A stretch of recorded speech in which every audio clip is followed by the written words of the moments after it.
waaw tabaafakala macha allah balaa maa wax ci téléfilm yi dama bëgg xam nga gars yi xam nañ bu baax a baax réew mi info ngeen ñëw tey jàkkaarloo ñambe fii des vidéos man li ma gën a ne ci téléfilm yi jamono yi tey mooy maanaam wàllum cagatu gu ñuy wane. sëñ bi damaa faible noonu la ma yàlla bindee sëñ bi damaa faible maanaam cagatu gu gars yi di wane am na film boo xamante ni bu fekkee mën naa wax tur bi wala jarul wax tur bi.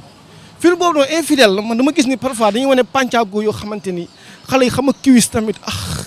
kiwis wane yooyu noonu man daf may neex daal man fu nekk ni ma dama abonné seen yëpp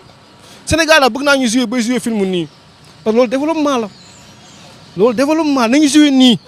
loolu développement la parce que tamit lu nit ñi di dugg ci kër gi di ko dund ñu fesal ko sexualité gi ak ci nu mu neexee te du te gratuite nañ jouer film nii. kon yow su ma la déggee da nga nekk di encourager producteurs yi ak ñi koy jouer. ma ne nañ jouer film ni nga ko war a jouer waxuñu théâtre film lañu wax film ñun maanaam ñun moomuñu ko film àddunaa ko moom mais nañ jouer maanaam film ni nga ko war a jouer jamonoy daaray côté yooyu noonu taas ndax gis dafa xeew yi yooyu théâtre la woon te léegi film la wax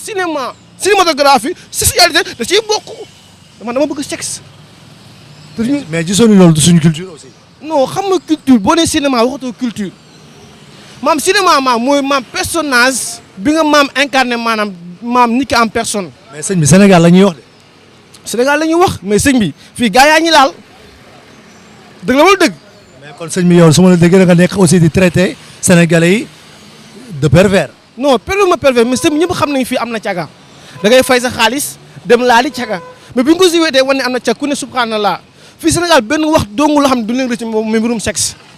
maam nguur gi nu muy def non garaawul réew mi gars yi mais diw laal na diw ay loolu ñëpp a koy tontu ay yow ni mu ko laale kañ la ko laal fu mu ko laale ay yow lii ay naa ñoo bëgg sexe ku ne joué sexe rek te bu bëgg sa film tamit jaar yoon foog nga joué loo xamante ni maam tey day nekk tous personnel loo xamante ni maam tey da ngay maam yee population bi malgré tout tamit ma xam pour man impact bu baax la ci population bi révélé maam li nga xamante ni maam tey ay sujet tabou la parce que xale yi foog ñu sensibiliser ma sexualité waruñu di ko nëbbu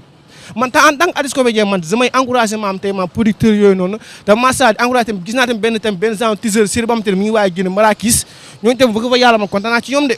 xale yi wane na pooj ma wane la pooj rek wane fant noonu xam nga saf-safal ay yee jërëjëf sëñ bi kontaan ci yéen